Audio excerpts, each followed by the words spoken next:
Sirion, sahabat muda.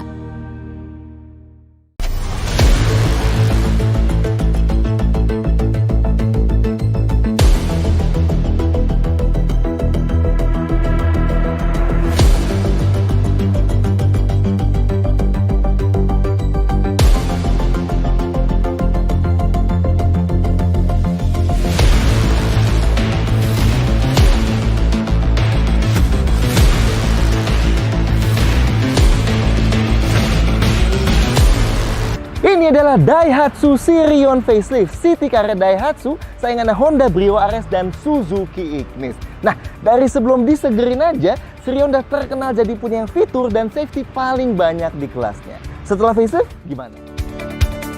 1. Varian. Kalau sebelumnya Sirion cuma ada 1 varian aja, sekarang jadi ada 2 pilihan ya. Yang bawah X dan yang atas R. Tapi sekarang cuma ada pilihan transmisi otomatis aja, gak ada lagi yang manual. Nah, yang lagi kalian lihat ini adalah varian R, dan kali ini kita detailin yang varian R ini ya. 2. Pilihan warna. Sirion Facelift ada 5 pilihan warna ya. Putih, silver, hitam, merah, dan biru. 3. Transmisi baru. Sirion tetap hanya tersedia dengan mesin 1300cc kayak sebelumnya ya. Mesin 1 NRVE yang sejenis kayak yang dipakai di Xenia 13 baru juga. Tenaganya 94 HP atau 95 PS dan torsinya 120 Nm. Keduanya jadi angka yang tertinggi di kelasnya ya. Yang baru transmisinya nih, manual 5 percepatannya udah nggak ada lagi di sini.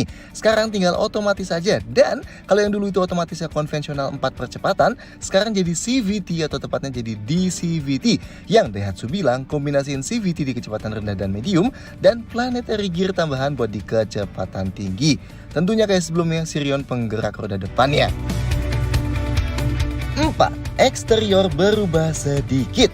Mengingat ini hanya facelift, dari luar emang masih kelihatan banget ini Sirion generasi ketiga. Kayak yang pertama diluncurin di sini tahun 2018 dulu. Apalagi kalau dilihat dari samping yang memang masih mirip banget. Secara dimensi nggak ada yang berubah dibanding sebelum facelift ya. Sirion tetap jadi yang terpanjang di kelas City Car dengan panjang hampir 3,9 meter. Ini lebih panjang dibanding Brio RS dan jauh lebih panjang dibanding Ignis ya. Depannya yang ubahannya paling kelihatan, tampangnya jadi kayak didominasi lekukan ala huruf X gitu ya. Grill utamanya yang nyambung sama lampunya sekarang dibuat lebih besar dengan panel hitam gloss yang sampai lebih ke tengah bawah gini ya. Dan garis chrome yang di paling atas juga diganti sama hitam gloss. Dan meski bentuk lampunya masih sama, tapi bagian paling atas yang nyambung sama grillnya juga dibuat hitam gloss biar nyambung sama grillnya. Dan isi lampunya juga berubah ya. Radiator grillnya dibuat jadi jauh lebih lebar. Dan di ujung kiri kanan sekarang nggak ada fog lampnya, diganti sama panel hitam vertikal gini aja, yang kalau di Myvi varian atas itu dijadiin DRL ya. Kalau di sini nggak ada DRL-nya. Dan varian R juga dapat body kit bumper tambahan kayak gini. Oh, washer wipernya tetap di atas dan wipernya pakai yang model frameless gini ya, not bad. Oke, detail lampu depannya, lampu kecilnya LED yang tengah, lampu besarnya LED yang sisi luar, lampu jauhnya LED yang sisi dalam, dan lampu seinnya LED yang paling dalam.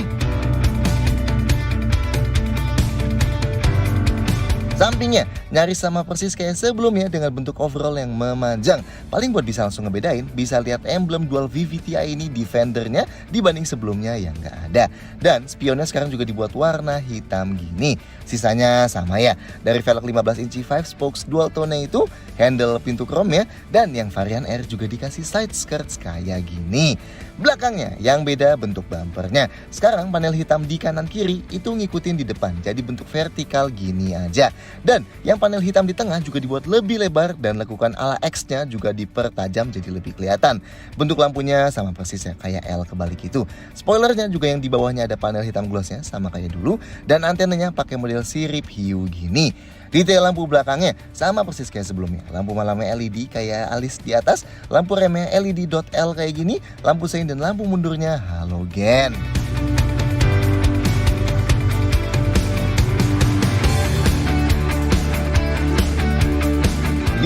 Interior tetap mirip.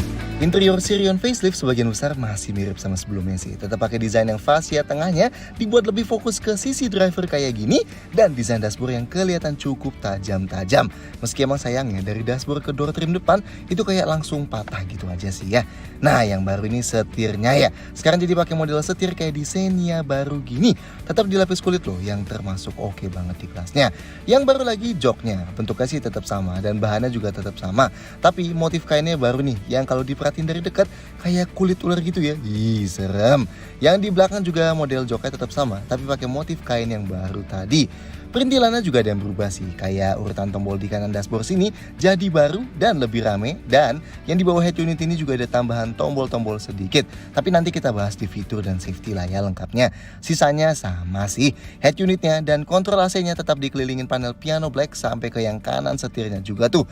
Pintunya meskipun atasnya plastik, tapi di tengahnya ada lapisan kain gini yang cukup panjang. Begitu juga pintu belakangnya, biar nggak sepi-sepi banget kelihatannya. Detail lainnya, yang penumpang depan udah dikasih pegangan tangan bisa dilipat gini, yang sisi driver belum ada ya. Yang di belakang kiri dan kanan sama-sama ada dapet yang bisa dilipat, tapi nggak ada gantungan bajunya. Lampu kabinnya di depan ada 3 nih, oke juga ya. Dan di belakang dapat juga nih 1 gini, oke ya. Sedangkan spion tengahnya day and night manual ya, jadi kalau silau tinggal kita cetekin aja. Sun visornya emang berasa tipis banget sih ya. Yang kanan udah ada card holdernya tapi belum ada kacanya, sedangkan yang kiri dapat kaca tapi nggak ada tutupnya ya. Oh, dan di pintu depannya ada extra seal gini ya, model plastik, not bad lah. Tapi gimana rasa duduknya? 6. Konfigurasi jok. Yang tetap paling unik dari Sirion ini adalah joknya bisa dijadiin tempat super relax gini. Caranya gampang. Pertama kita copot dulu headrest jok depan, terus kita majuin mentok dan kita sandarin gini deh. Nah, ratakan sama jok belakangnya.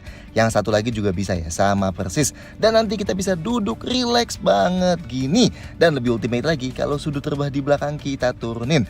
Mantap. Satu-satunya di kelas city car mungil gini nih yang bisa pakai konfigurasi jok kayak gini. Oke, lanjut ya. Buat masuk ke depan, pintunya termasuk lumayan berat di kelasnya. Meski ini masih masuk agak enteng buat selera kita sih ya. Bukannya lebar dan apa ke dalamnya termasuk cukup rendah kayak city car lainnya ya. Oke, posisi duduk by defaultnya tinggi ya, meski lebih rendah dibanding posisi duduknya Ayla. Tapi karena dashboardnya agak tinggi, jadi emang duduknya masih berasa agak rendah gitu. Pengaturan jok driver selain slide dan recline ada buat atur ketinggian juga. Sedangkan yang penumpang depan slide dan recline aja. Nah, kayak kebanyakan mobil Daihatsu lainnya di sini, sandaran joknya ini emang nggak terlalu tinggi ya. Gak nyampe ujung atas pundak kita yang tingginya 173 cm. Nah, ini pengaruh juga ke headrestnya. Jadi, meskipun headrestnya ini udah kita naikin sampai mentok, tetap aja ujung atasnya masih nusuk kepala kita gini. Gak bisa nopang kepala kita dengan sempurna. Jadi, kalau kita nyetir sambil sandaran, kepalanya agak ngedangak kayak gini ya. Ya, tapi masih lebih baik dibanding di Ayla atau di Terios lah ya. Ruang kepalanya masih cukup aman. Di tengah sini gak ada sandaran tangannya sayangnya, jadi bikin tangan kita agak ngegantung.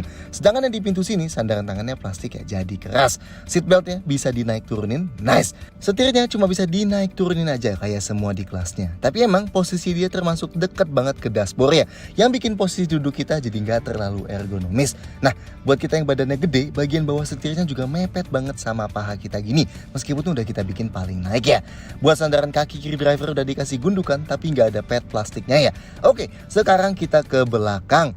Pintu belakang kerasa lebih ringan lagi ya dibanding pintu depannya. Sudut bukanya cukup luas, tapi emang karena mobilnya kecil, jadi kita masuknya harus nunduk sedikit. Nah, jok belakang posisinya lebih tinggi dibanding di depan, dan dudukannya nopang paha kita dengan cukup sempurna nih. Jadi sudut paha kita nggak naik-naik ya. Nice. Jok ini nggak bisa digeser maju mundur, tapi ruang kakinya emang luar biasa luas ya buat sekelas ini. Mantap. Ruang buat gerak sepatunya masih cukup luas ya. Meski ada bagian yang lebih naik sedikit gini sih, bikin agak gak nyaman ya. Tapi no problem lah overall. Headrestnya hanya ada di kiri kanan sini ya, di tengah nggak ada. Ruang kepalanya kalau kita sandaran emang udah terbatas banget. Kalau kita duduknya agak tegak, baru sisa masih lumayan gini. So, kalau mau sandaran super relax, sebaiknya buat yang tingginya di bawah 170 cm aja ya. Nah, ini sudut sandarannya bisa diubah-ubah nih, satu-satunya di kelasnya. Ada 2 posisi ya, yang standar gini, yang lebih tegak, dan di posisi satu lagi yang lebih rileks. Jelas termasuk posisi paling rebah nih di mobil sekelas ini. Super nice. Sandaran tangan di pintu masih plastik juga ya kayak di depan, jadi agak keras. Dan di tengah nggak ada armrest lipatnya. Nah, kalau mau duduk bertiga, napak ke tengahnya gampang banget. Tapi di lantainya masih ada gundukan, jadi kaki kita harus ke kiri kanannya gini. Dudukan bawahnya lebih tinggi dibanding kiri kanannya, tapi masih empuk nih. Sedangkan sandarannya juga masih empuk banget ya. Tapi karena nggak ada headrestnya, jadi orang dewasa kalau mau sandaran pasti masih ngedangak kepalanya. Meski seatbelt di tengah sini udah 3 titik sih ya. 7. Fitur bertambah banyak. Meski sebelumnya aja udah banyak, di yang facelift ini fiturnya Sirion bahkan jadi lebih banyak lagi. Pertama, lampunya. Sekarang jadi auto headlight alias otomatis nyala di tempat gelap dan mati di tempat terang. Kuncinya, yes, tombol central locknya tetap di tengah sini, tapi sekarang jadi ada auto lock yang bisa kita pilih dari MI di sini. Mau otomatis kekunci habis jalan sekian kilometer per jam atau habis kita masukin gigi. Dan ada auto unlock juga yang bisa otomatis buka kuncinya kalau giginya habis kita balikin ke P atau ketika mesinnya dimatiin. Lanjut lagi, tombol-tombol di kanan sini yang sekarang jadi full. Pertama, ada ionizer atau pembersih udara di dalam kabin nih yang terintegrasi langsung di dalamnya. Not bad. Ada idling stop system juga yang bisa otomatis matiin mesin pas kita berhenti dan nyalain lagi pas mau jalan. Jadi bisa sedikit menghemat bahan bakar. Kontrol spionnya sekarang jadi kayak gini nih. Ini jadi ada buat lipat otomatis ya. So, pas kita kunci mobilnya dia otomatis tutup spion dan pas kita buka kunci mobilnya bakal kebuka juga spionnya. Remote kuncinya baru juga nih, jadi kayak gini. Isinya sama aja sih, cuman emang beda bentuknya aja. Tombol kuncinya di logo Daihatsu-nya, terus ada passive keyless entry-nya. Jadi kalau mobilnya kita kunci, remote-nya tinggal kita masukin kantong aja, deketin mobilnya, dan klik tombol hitam di handle sisi driver ini, dan kuncinya kebuka. Buat kunci lagi tinggal klik lagi aja tombol hitamnya. Tentunya tetap ada tombol start stop mesinnya ya. Tombol pengontrol audio di setir sebelah kiri, formatnya baru nih, karena setirnya kan baru juga ya. Ada kontrol MID juga di sini, dan ada buat voice command juga sekarang di bawahnya.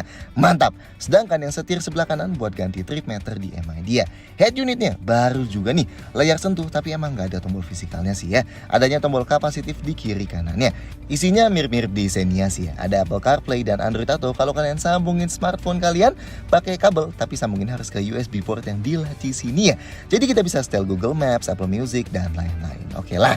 Sisa media yang bisa diputar standar lah. Ada USB, Bluetooth dan di settingsnya juga nggak ada yang aneh-aneh. Paling asik MID barunya nih. Jadi full color 4,2 inci gini sama kayak di Xenia punya. Ini ada indikator pintu individual dan bahkan ada indikator ban beloknya juga. Jadi kalau kita belokin ban dia bakal ngasih tahu gitu tuh. Mantap ya. Ada indikator giginya juga. Info di tengahnya ada jam, layar warning, konsumsi BBM rata-rata dan real time, konsumsi BBM rata-rata dan sisa jarak berkendara, kecepatan rata-rata dan total waktu berkendara, info sistem idling stop sistemnya, dan kalau masuk settingsnya lengkap ya dia. Ada buat terang gelapin display ini, buat atur tanggal dan jam, buat atur apa-apa aja yang mau ditampilin di displaynya, dan cukup banyak nih yang bisa diganti-ganti termasuk style jamnya juga. Terus ada settings bunyi-bunyian di mobil kayak suara lampu seinnya, ada 3 pilihan loh, kayak gini, kayak gini, dan kayak gini. Dan suara buka alarmnya juga bisa diatur. Lanjut, bisa set notifikasi pengingat nih kayak tanggal ulang tahun anniversary dan lain-lain. Lanjut, settings auto lock dan auto unlock terjadi pas kapan dan bunyi kalau kita kunci mobil. Settings swiper yang tadi, mati nyalain one touch triple turn signal, set welcome lights dan follow me home light, dan pengingat servis yang cukup banyak parameternya. AC-nya digital ya kayak gini, masih manual tapi dia ada layarnya. Nah yang baru sekarang jadi ada tombol off-nya buat matiin AC-nya, tapi memori buat nyimpen konfigurasi favorit AC-nya jadi tinggal satu aja ya. Kalau sebelumnya kan ada 2 memori nih kayak gini. Nah tetap lengkap nih ya, ada buat aren angin ke kaki, defroster kaca depan dan defogger kaca belakang. Sisanya tetap sama kayak Sirion sebelumnya. Ada 1 power outlet dan USB port di depan sini. Dan jangan lupa USB port yang di laci tadi. Plus yang unik, 1 lagi power outlet di jok driver sini nih. Jadi penumpang belakang bisa nge-charge HP juga. Dan tinggal langsung ditaruh di kantongnya ini aja. Nice. Wipernya meski dituasnya cuma intermittent standar aja, tapi di MID-nya bisa kita set supaya intermittentnya sesuai sama kecepatan mobilnya ya. Jadi makin kenceng kita jalan, dia juga makin kenceng nge-wipe-nya. Jendelanya auto up down yang sisi driver aja. Dan ada pengaturan ketinggian sorotan lampu depan. 8. Safety tetap lengkap. Dari sebelum ini aja, Sirion udah punya fitur safety yang paling lengkap di kelasnya. Sayangnya, di yang facelift ini nggak dapat fitur ASA atau Advanced Safety Active kayak Sirion di Malaysia sana atau Myvi atau kayak Xenia di sini. Tapi ya masih termasuk lengkap lah. Yang baru, kalau dulu indikator seatbelt penumpang belakang ada di MID, sekarang pindah ke tengah sini ya, bareng indikator seatbelt penumpang depan juga. Mantap! Sekarang ada Hill Start Assist juga ya. Jadi kalau ditanjakan kita lepas pedal remnya, mobilnya nggak bakal langsung merosot alias bakal ditahan remnya buat 2-3 detikan supaya kita ada waktu buat pindahin kaki kita dari pedal rem ke pedal gas dan mobilnya jadi bisa jalan lagi. Lanjut, airbagnya tetap ada 4, 2 airbag depan dan 2 airbag samping yang ada di samping jok depan sini. Nice, terbaik di kelasnya. Rem depan cakram ventilasi dan rem belakangnya masih tromol ya, sama kayak setiap kompetitornya. Sedangkan rem ABS dan EBD tetap komplit. Stability control tetap ada ya. Kalau ditekan sebentar gini bakal matiin traction controlnya, dan kalau ditahan lama bakal matiin stability controlnya juga. Sensor parkirnya tetap ada 2 titik di belakang yang sewarna bodi, dan di depan ada 2 lagi sewarna bodi juga. Nah, yang depan bisa dimati nyalain ya pakai tombol yang di tengah sini. Ada kamera mundurnya juga meski nggak ada garis belok-beloknya. Dan yang minor ada dudukan ISOFIX buat jok bayi di belakang, dan APAR atau alat pemadam api ringannya ada di bawah jok penumpang depan sini ya. 9. Bagasi dan storage. Bagasinya Sirion udah nyambung sama sistem smart key-nya nih. Jadi kalau pintunya kekunci, tinggal kantongin aja kuncinya dan klik satu-satunya tombol di belakang sini dan pintunya bakal kebuka. Nah, tapi ini semua pintu lain masih kekunci ya. Dan ada juga tombol tambahan di remote-nya ini buat buka kunci bagasinya aja kalau kita nggak mau bawa remote-nya ke dekat mobilnya. Oke, bagasinya nggak ada ubahan sih. Masih termasuk besar di kelasnya ya. Bibirnya sangat mengotak dan lebar nih. Jadi enak banget buat masukin barang yang besar. Dan tinggi lantai dari tanah juga termasuk pendek di kelasnya. Jadi kalau kita masukin barang yang berat banget itu nggak terlalu susah. Dan karena lantainya ini hampir rata, jadi enak banget kalau keluarin barang dari dalam sini nggak usah diangkat tinggi banget dulu. Mantap! Ada parcel shelf nih buat nutupin barang-barang di dalam sini, jadi nggak bisa diintip dari luar. Ini bisa kita lepas juga buat naruh barang kecil di atasnya, atau bisa dilepas total buat masukin barang yang lebih tinggi. Tetap ada net kayak gini juga ya buat ngebatasin barang di dalam. Detailnya, di kiri dikasih lampu halogen kayak gini, di kanan gak ada apa-apa. Sedangkan di bawah lantai sini ada ban ser full size yang pakai model sama kayak velg standarnya. Nice! Karena jok belakang sudut rebahnya bisa diubah, jadi bisa kita set ya. Kalau kita buat lebih rebah, ruang di bagasi jadi sedikit berkurang, tapi penumpangnya bisa duduk lebih nyaman. Sedangkan kalau dibuat lebih tegak, ruang bagasi jadi lebih luas, tapi penumpangnya jadi lebih nggak enak. Nah, kalau mau luasin kapasitas bagasi, jok belakang bisa dilipat pakai konfigurasi 40/60 pakai tuas yang di ujung sini. Nah, kalau kita lipat yang kiri, kita jadi bisa masukin barang lebih panjang sambil tetap bisa duduk 2 penumpang di belakang. Kalau dilipat semua, ruangnya jadi jauh lebih besar. Nah, lantainya tapi masih ada gundukannya sedikit ya. Cuman emang ini udah yang paling landai di antara kompetitornya sih. Jadi kalau mau kedepanin barang, angkatnya nggak usah susah-susah banget.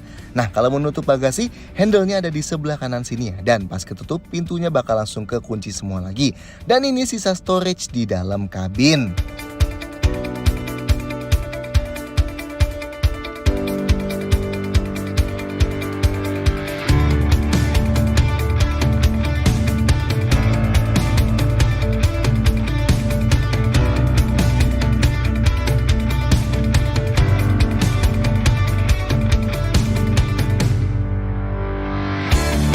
10. Detail-detail lain. Kayak sebelumnya, Sirion ini tetap diimpor utuh atau CBU dari Malaysia ya. Dan buat kalian yang belum tahu, Sirion ini di Malaysia namanya Peero 2 Myvi. Dan ini adalah mobil paling laku di sana loh.